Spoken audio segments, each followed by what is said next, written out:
आपको बता दें, देश में 102 लोकसभा सीटों पर वोटिंग की प्रक्रिया चल रही है। अब ऐसे में बिहार की एक बेहद अहम सीट है गया, वहां पर भी मतदान चल रहा है। गया से हम के प्रत्याशी हैं जीतन राम मांझी, उनके पुत्र संतोष सुमन जी हमारे साथ जुड़ रहे हैं। संतोष जी, बहुत स्वागत है आपका न्यूज इंडिया पर। जी जी, बहुत धन्यवाद। सर, क्या लग रहा है अभी तक जो मतदान हुआ है उसको देखकर? देखिए, आज जो मतदान हो रहा है, हो चुका है, जो मतदाताओं का उत्साह है एनडीए के जीतन राम मांझी जी के प्रति, हमें लगता है कि भारी मतों की संख्या अंतर से हम जीतेंगे गया। और गया एकदम मोदीमय है। गया में एक कहर चल रहा है। और गया ही नहीं, प्रथम चरण बिहार में 4 सीटों पर चुनाव हो रहा है। चारों सीट हम जीतने जा रहे हैं और मोदी जी की झोली में 4 सीट डालने जा रहे हैं। हम बिहार में 40 सीट जो हमारा है 40 सीट जीतेंगे। पिछले बार 40 जीते थे और 400 पार का जो नारा है उसको भी अभी कुछ देर पहले ही तेजस्वी यादव ने कहा है कि 4 की 4 सीटें हमारे खाते में आ रही हैं और बीजेपी के पास और बाकी जो एनडीए गठबंधन के हिस्सेदार हैं उनके पास अब कुछ बचा नहीं है कहने को। ये तो आज का वोटिंग हो रहा है, उनको रिपोर्ट पता ही चल गया होगा। उनका जो जमीनी हकीकत क्या है वो समझ में आ गया होगा उनका। तो हम ज्यादा उस पर टिप्पणी नहीं करते हैं, हम अपनी बात करते हैं। और आपसे आपके माध्यम से बोलना चाहते हैं, पूरी तरह से आश्वस्त हैं हम लोग। जनता का जो प्यार और जो आशीर्वाद मिला है, एकदम हम लोग जान रहे हैं कि 4 सीट जो प्रथम चरण का है, चारों सीट एनडीए की झोली में जा रहा है। और उसमें गया भी है। गया हम लोग भारी मत नहीं तो ये कैसे, या ये इतना आश्वस्त कैसे इस बार लग रहे हैं? देखिए, इसका कारण बहुत सारा है। एक तो नरेंद्र मोदी जी का गारंटी है, खास है। दूसरा, माननीय नीतीश कुमार जी मुख्यमंत्री हैं यहाँ। इसकी बात जो गया में हम समझते हैं कि जीतन राम मांझी जी यहाँ मुख्यमंत्री रहे हैं। गया के लिए बहुत सारा कार्य उन्होंने किया है अपने मंत्रित्व काल में। ये जो कार्य है, निश्चित तौर पर जीतन राम मांझी जी के लिए एक अलग अलग पहचान गया में बनता है। और गया की जनता बात करती है और जानती है। जीतन राम मांझी जी को अपने सांसद करेंगे तो जीतन राम मांझी जी गया के मुद्दों को संसद में उठाएंगे। गया में बहुत बड़ी योजनाएं लंबित है, चाहे आ रही है, तो उस परियोजनाओं का और सही तरीके से एड्रेस लोकसभा में करेंगे। एक अच्छी परिस्थिति चुनने के लिए गया के लोग आतुर है, उनका आशीर्वाद देना चाहती है। और जो हमने 2-3 चीजें कही जा रही हैं विपक्ष की तरफ से, जिसमें एक तो संतोष जी 2-3 चीजें विपक्ष की तरफ से कही जा रही हैं। एक, महंगाई की बात, दूसरा बेरोजगारी, साथ ही साथ 2-3 चीजें ऐसे पिछले कुछ वक्त में हैं जिसमें इलेक्टोरल बॉन्ड को लेकर के काफी ज्यादा चर्चा हो रही है, जिस पर एनडीए गठबंधन बोलने से बचता है, ये आरोप लगते हैं।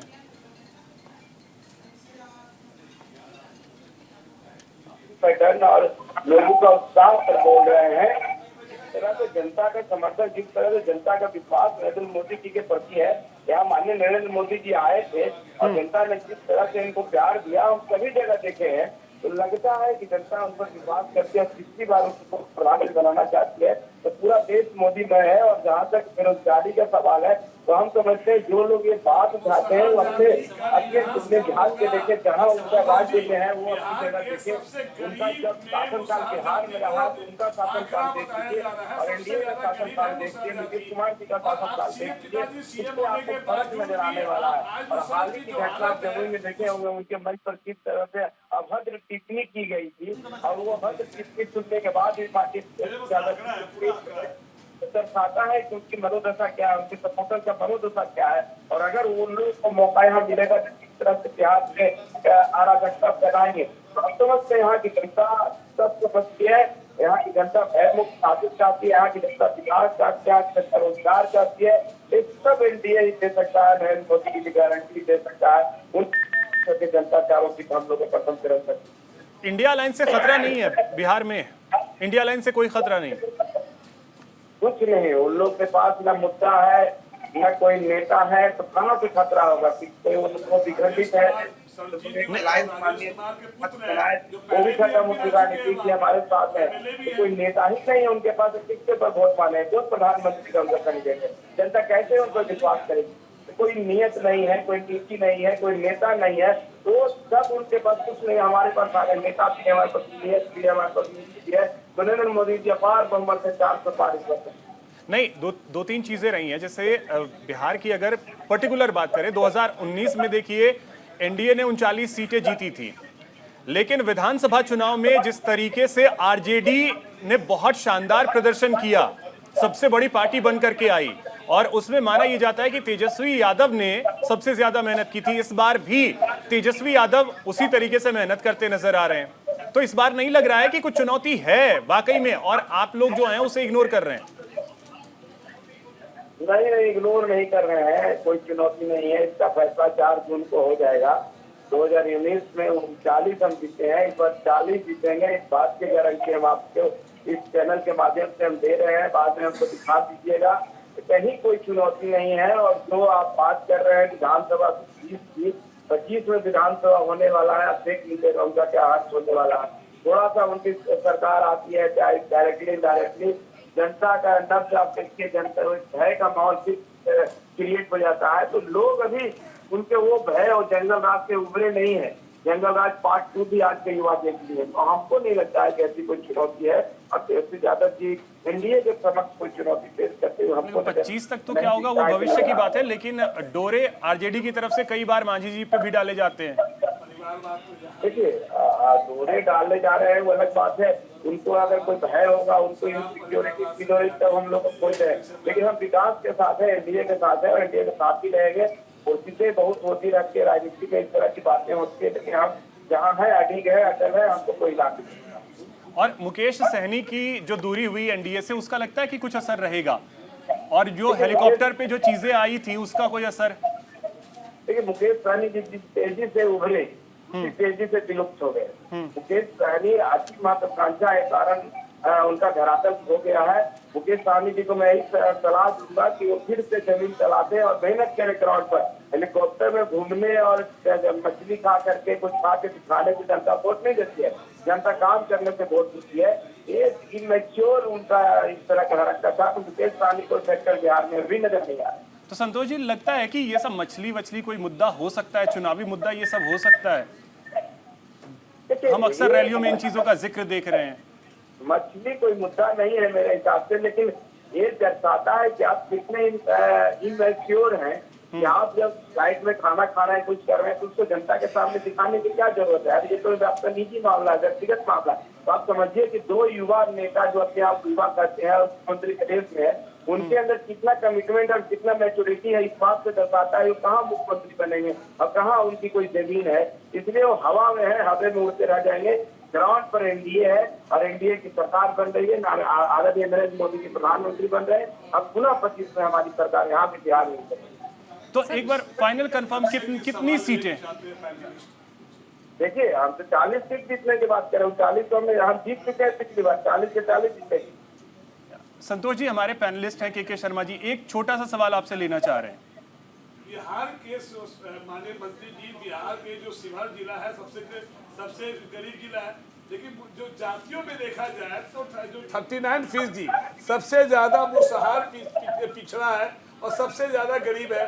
आप जिस जाति से बिलोंग करते हैं, उस मुसहर जाति से, आपके पिताजी वहां पे मुख्यमंत्री भी रहे, लेकिन आज भी मुसहर जी को जो लिविंग स्टाइल जो है और उनकी जो है वो अभी भी गरीबी में जी रहे हैं।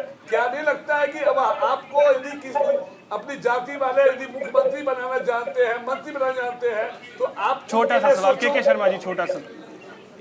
देखिए, आपका सम्मान करते हैं और एक बात बताना चाहते हैं। जिस समाज की आप बात कर रहे हैं, वाकई में बिहार में पिछड़े हैं, लेकिन हम लोग ने कोशिश की है और एक दिन में कुछ नहीं होता। वो भी अब जागरूक हो रहे हैं। सबसे पहले तो राजनीतिक रूप से जागरूक नहीं थे, आज जागरूक हो रहे हैं, अपने वोट का महत्व समझते हैं। और आपको मैं बता देना चाहता हूँ, आने वाला 5 साल के बाद देखेंगे ये समाज भी बहुत आगे बढ़ेगा। राजनीतिक सामाजिक तौर पर हम लोग उसमें काम कर रहे हैं, कमिटमेंट के साथ काम कर रहे हैं। कहीं पर कुछ नहीं है और हमारा समाज अब गया माँ के देखिए, कहीं जाके देखिए एक ग्रुप है और आगे बढ़ने के लिए आते हैं। हम सरकार में हैं, हम उसके लिए काम बहुत सारी योजनाएं शिक्षा के क्षेत्र में काम कर रहे हैं, हर क्षेत्र में उनको बढ़ाने काम कर रहे हैं। और अगर आप इस तरह है बिहार में के शर्मा जी, एनडीए के सरकार में भी रहे, आप हमेशा सरकार के हिस्सेदारी तो रही, लेकिन मुसहर जाति का जो है वो अभी भी ठीक है सर, अब जातियों से तो उठिए, वो तो सर्व समाज की बात कर रहे हैं, इसमें अब फिर जाति कहां से आ जाती है? बात अगर नहीं, देखिए सर्व समाज की बात है, एक सर्व समाज की बात है। आंकड़ा है, आंकड़ा है, ये आंकड़ा मैं है एक सवाल कि सबसे पिछड़ा और जो अभी भी सबसे जो है बात सर्व समाज की क्यों नहीं? एक सवाल में बड़ा बात सर्व समाज की क्यों नहीं? एक सवाल बड़ा इंपॉर्टेंट लेना चाहता हूं, मैं ले सकता हूं एक सवाल? ठीक है, मैं माननीय मंत्री जी आपसे एक सवाल पूछना चाहता हूं, कांग्रेस का प्रवक्ता हूं, मैं ये पूछना चाहता हूं कि जिस प्रकार से मुख्यमंत्री साहब ने विधानसभा के अंदर महिलाओं के प्रति एक बड़ी गंभीर बात बोली थी, क्या महिला वोटर आपकी पार्टी को, एनडीए गठबंधन को वोट करेंगी? जिसपे कि मनोज तिवारी सहयोगी आप भी थे। दिल्ली के सांसद कह चुके हैं कि रात को सहयोगी आप में भी थे, देखकर क्या के सोते हैं, लॉजिक दे सुबह रहे उठते हैं। सर, सहयोगी आप ही थे सर उस समय। सहयोगी आप ही नहीं है, मैं आज उसकी बात कर रहा हूं। किया नहीं था। नेता आज वहां है, वो यहाँ नहीं है। नहीं, मैंने एक सवाल फिर पूछा वही- है, क्या महिला वोटर आज इनको वोट करेंगी? फिर ये क्या महिला वोटर आज नीतीश कुमार को वोट करेंगी? सर उस समय महिला वोटर जितने भी हैं, आप इस बार ये देखेंगे बढ़ चढ़ के हिस्सा लेगी। आप देखिए कि दूसरी जीत के बाद अब ऐसे दिन से उनका था कि अब महिला आरक्षण देंगे।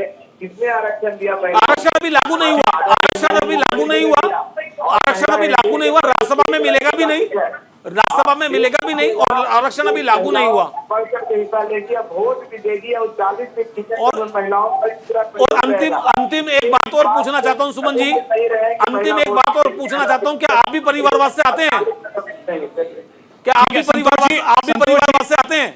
संतोष जी जल्दी से ये चाहेंगे संतोष जी, बिहार में अभी जो हम वोटिंग का परसेंटेज देख रहे हैं, वोटिंग काफी संतोष सुस्त सुमन रह जी रही है। परिवारवाद से आते हैं क्या? इसको मान क्या रहे हैं संतोष जी? क्योंकि वोटिंग बिहार के बारे में कहा जाता है कि पॉलिटिकली काफी ज्यादा एक्टिव स्टेट है, लेकिन वहां वोटिंग का परसेंटेज कम नजर आ रहा है। संतोष जी आप बताइएगा। देखिए, वो कारण बहुत सारा हो सकता है, लोकल स्तर पर तो कुछ ऐसी बातें हैं, लेकिन अभी समय है। अभी हम समझते हैं कि शहर में 2 घंटे का समय है और वोटिंग जो पिछले बार हुआ उसके आसपास हम रहेंगे। ये सही बात है, आपकी बात से हम सहमत हैं कि वोट होना चाहिए था। हम कहीं पर जनता को उस तरह से नहीं समझाने में आ पाए कि जनता जान जाए। लोकतंत्र है, लोकतंत्र में जितना जनता भागीदारी करेगी उतना ज्यादा अच्छा होगा।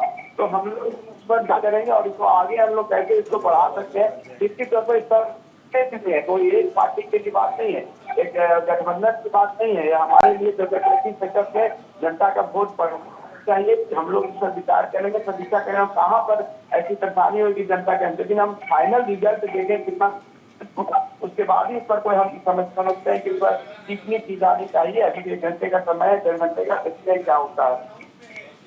चलिए इसी बीच एक बड़ी खबर आपको बता दें, देखिए वोटिंग परसेंटेज अब सामने आ गया है 3 बजे का। और एक गजब वोटिंग पश्चिम बंगाल में 66.34% मतदान हुआ है। उत्तर प्रदेश का जिक्र किया जाए तो 47.44% मतदान यूपी में हुआ है। उत्तराखंड में 45.5।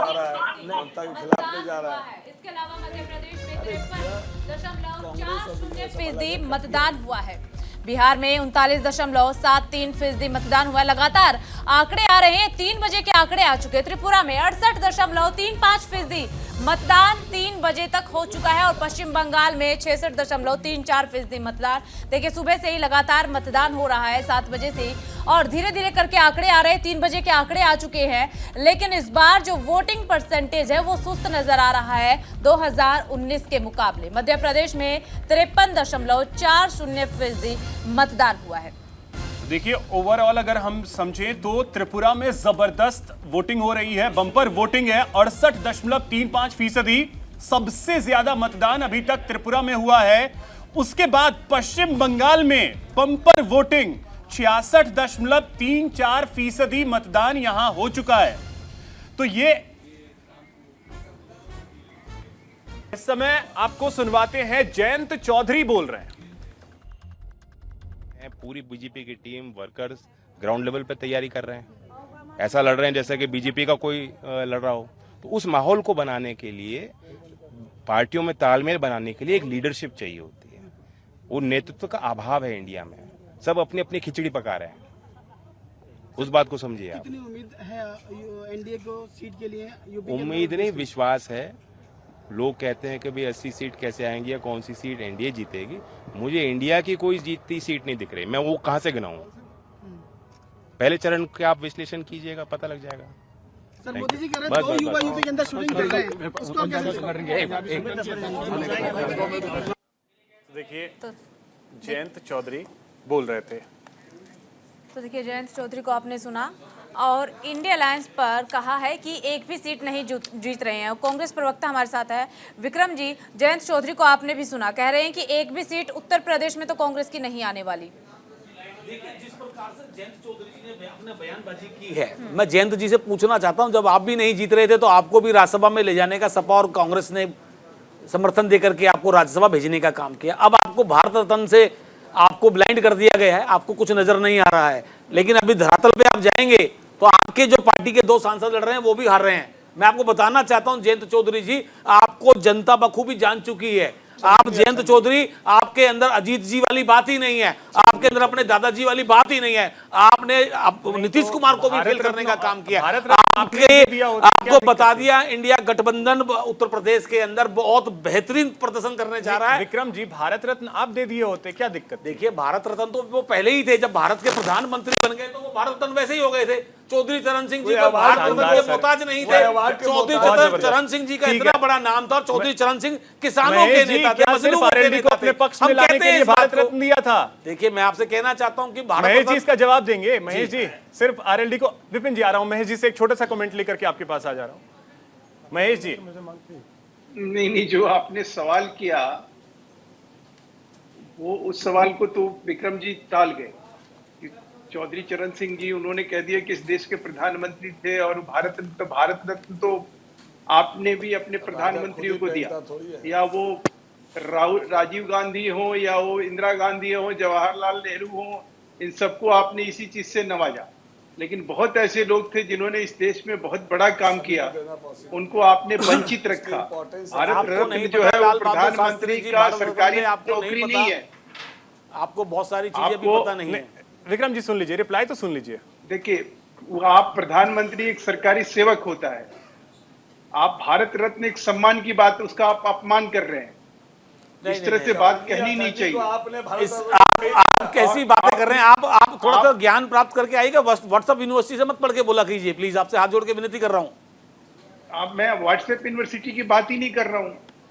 मैं तो आपसे वो बात कह रहा हूं कि किसी भी आदमी को जो सम्मान मिलता है और किसी को पद मिलता है, पद और प्रतिष्ठा में थोड़ा सा अंतर करके बात करिएगा। मैंने आपसे पहले कहा कि वो किसानों के नेता, मजलूमों के नेता थे, भारत के रत्न थे। आप अंधे थे। आपने पूरा वक्तव्य सुना नहीं ना, आपने पूरा वक्तव्य सुना नहीं।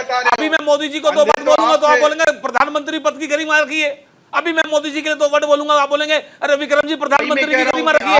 अरे आप छोड़िए, दोगली बातें कर रहे हैं। अभी मैं आपको कह रहा हूँ कि प्रधानमंत्री थे, भारत के रत्न थे, आप कह रहे हैं वो सेवक, वो प्रधान सेवक होता है, आप प्रधान सेवक की बात कर रहे हैं। अभी मैं मोदी जी के बारे में 4 बात बोल दूंगा तो आप बोलेंगे यार विक्रम जी आप क्या बोल रहे हैं? की तरह मत लड़ा कीजिए। आप किस प्रकार की बातें कर रही है? अभी आप मोदी जी के बारे में बोलेंगे अरे देश के प्रधानमंत्री, आप उनकी गरिमा रखिए, प्रधानमंत्री सर्वोच्च पद होता है, ये होता है और वो होता है। रिप्लाई तो सुन लेना। अभी आप प्रधानमंत्री कह रहे हो देश के, तो आप उनका जो कह रहे हैं कि वो प्रधान सेवक है, ये है, वो है, अजीबोगरीब बात कर रहे हैं आप। ठीक है, विपिन जी बात कर रहे हैं, अप्लाई करना चाह रहे हैं, विपिन जी बोलिएगा। विपिन जी, ठीक है। अमित शाह और मोदी के शर्मा जी, प्लीज सर। 8 सीटें जो उत्तर प्रदेश की पहले चरण में चुनाव में गई हैं, तो यहाँ पर बड़ा दिलचस्प मुकाबला है क्योंकि 2019 वाली बात नहीं है। अब समीकरण स्थिति बदल चुकी है क्योंकि यहाँ पर मायावती जी अलग चुनाव लड़ रही हैं। तो सवाल ये पैदा होता है कि वो किनके वोट बैंक में डेंट पड़ेगा। क्या वो इंडिया अलायंस के वोट बैंक में डेंट पड़ने वाला है या एनडीए के अलायंस में डेंट पड़ेगा, क्योंकि या खुद ही बाजी मार जाएंगी वो। तो यहां पर ये बड़ा दिलचस्प मुकाबला हो जाता है। पहली बात, सवाल मैं ये पूछना चाहूंगा भाजपा के प्रवक्ता और कांग्रेस के प्रवक्ता से कि पहली बात कांग्रेस के प्रवक्ता से मैं पूछना चाहूंगा कि क्या कारण रहा है कि क्योंकि 2019 में देखिए ये बात जितने पैनलिस्ट हैं आज ये इत्तेफाक रखेंगे कि एक महारत हासिल थी हरकृष्ण सिंह सुरजीत को जब अलग अलग विचारधाराओं के नेताओं को, राजनीतिक दलों को एक मंच पे लेके आते थे। वो जरूर कोशिश करी थी चंद्रबाबू नायडू ने, विफल रहे। हार जीत तो लगी रहती है। 2019 में गठबंधन महागठबंधन का ऐलान हुआ था, बुआ भतीजा साथ आए, लेकिन अंत में क्या हुआ, नतीजों के बाद राहें अलग हो गई, दरारें आ गई।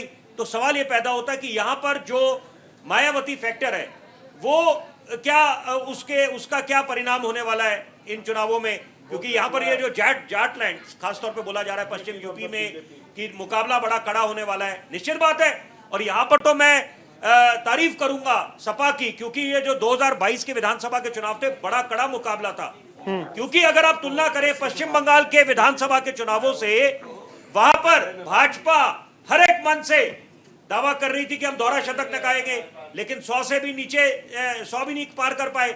तो यहां पर बहुत बड़ी केस स्टडी है कि सपा ने जो मुकाबला करा, और कहने को तो चुनावी मैदान में कांग्रेस भी थी, बसपा भी थी, लेकिन अंत में सीधी टक्कर, कांटे की टक्कर सपा की और भाजपा की। और अंत तक, बड़े जिम्मेदारी से बात बोलूंगा, अंत तक सपा ने भाजपा को, जिसे अंग्रेजी में कहते हैं, ऑन द एज रखा। तो यानी कि इसका मतलब है तो विपिन जी, इसमें एक लाइन मैं और जोड़ रहा हूं, और उस पर भी 2 लाइन आप उस पर बताइएगा कि क्या इस बार सपा ने कांग्रेस के साथ गठबंधन करके 2017 वाली भूल तो नहीं कर दी है? देखिए वो तो वक्त तय करेगा, लेकिन यहाँ पर एक बात है कि अगर आरएलडी साथ आ जाता, हाँ, और अगर यहाँ पर बीएसपी भी साथ चुनाव लड़ती, हाँ, तो क्या जितनी सीटें उनके खाते में गई है वो उनको मिलती? तो यानी कि इसका मतलब है विकल्प। अरे भैया, पहले भी वो गठबंधन कर चुके हैं। मैं वही 1 मिनट, पहले भी वो गठबंधन करके चुनाव लड़ चुके हैं। महेश जी 1 मिनट, अगर आप पूरा मेरे विचार सुन लेंगे, आपके सामने आ चुका है, उसके बावजूद भी हम उसी चीज को फिर एनालिसिस करें। देखिए बड़ी हमारी भी समझ में नहीं आता है। जी 1 मिनट, हमारी भी स्थिति, मैं जरूर इस बात का भी उल्लेख करना चाहूंगा, अलग अलग उपाधियां दी जाती हैं चौथे स्तंभ को। अभी थोड़े समय मैं पहले कुछ अगर मैं कांग्रेस की अच्छी बातें करूंगा, उनकी उपलब्धियां गिनाऊंगा, तो भाजपा वाले आरोप लगा देंगे कि यहाँ पर हम लोग कांग्रेस के प्रवक्ता वाला काम कर रहे हैं। वही बात लागू होती है कांग्रेस पे कि अगर हम भाजपा की कुछ उपलब्धियां, तो ये स्वाभाविक है। 1 मिनट, रिवायत से मैंने ये आपकी बात नहीं कर रहा। आजमाइश जो आजमाइश हो गई है, 1 मिनट, जो है, मैं पहले विचार अपने पूरे कर दूं। बउआ और दोनों शहजादे, दोनों लड़के, वो अलग आपको हक है। प्रधानमंत्री अगर बोलते हैं सारे फ्लॉप पिक्चर बार बार दिखाई जा रही है, महेश जी 1 मिनट, यही है कि आप बोले कि फ्लॉप पिक्चर बार बार दिखाई जा रही है, या ब्रांड को आप दोबारा रीपैकेज करके आगे लेके जाना चाहते हैं जनता के पास। लेकिन ये मायावती फैक्टर भूलना नहीं चाहिए कि हर एक वोट एक सीट की अहमियत है। एक जल्दी से कमेंट देखिए, ठीक है विपिन जी, अब ठीक है, जल्दी से नाजिम भाई काफी देर से चुप हैं। नाजिम भाई एक कमेंट जल्दी से आपसे लेकर के उसके बाद मैं ब्रेक पे जाऊंगा। क्योंकि अगर जाटलैंड को हम देखें, कई ऐसी सीटें हैं जहां पर मुस्लिम मतदाता भी बड़ी मात्रा में है और डिसाइडिंग फैक्टर में है। इस बार का समीकरण क्या बनता नजर आ रहा है? अभिषेक भाई, देखिए आपने बड़ा इंपॉर्टेंट सवाल करा। ये सोचने वाली बात है कि उत्तर प्रदेश के अंदर जब चुनाव है तो वहां पे मुस्लिम फैक्टर जो बड़ा इंपॉर्टेंट काम करता है, लेकिन क्या हुआ, इंडिया गठबंधन ने बिल्कुल नकार दिया था मुस्लिम समाज को। और बार बार जो आपने देखा होगा कि अगर अखिलेश जी के अगर मंच पर जा रहे तो मुस्लिम को धक्का दिया जा रहा, लेकिन मुस्लिम समाज फिर भी इनको वोट दे रहा था। ये जानते थे कि अगर हम इनको हिस्सेदारी दे देंगे तो फिर हमें वोट का जो सुन लीजिए, मैं तो सारी बात बता दूं, सुन लीजिए, मुस्लिम समाज के पास तो के शर्मा जी, अरे क्या दुश्मनी है आपको मुस्लिम से? शब्दों की मर्यादा बनाए रखेंगे। अरे क्यों नहीं नाजिम भाई और के शर्मा जी, शब्दों की मर्यादा प्लीज सर, शब्दों की मर्यादा। शब्द बोल रहे हैं पार्लियामेंट में, बीजेपी के नेता वही शब्द आप 4 बार रिपीट कर रहे हैं सर, यही तो दुख है। के अंदर इस तरीके की अबर टिप्पणी, चलिए ठीक है देखिए जिस प्रकार से नजीम भाई बात कर रहे हैं, इनके यहाँ बैठ करके तय करने से नहीं होगा कि ये पूरा मुस्लिम धर्म को रिप्रेजेंट कर रहे हैं। यहाँ पे इट्स रिक्वेस्ट की शब्दों की मर्यादा बनाए रखेंगे। ठीक है सर, अरे के शर्मा जी, वो वहां पे हुआ उसको आप 4 बार रिपीट कर रहे हैं, ठीक है? जैसे होता है ना, वो कहते हैं श्री राम करना और 4 बार उसको बोल जाते हैं, ठीक है? चलिए ठीक है, उठाना जानती है। यहाँ एक छोटे से ब्रेक के लिए मुझे रुकना होगा, ब्रेक के बाद लौटते हैं तो इस चर्चा को आगे बढ़ाएंगे।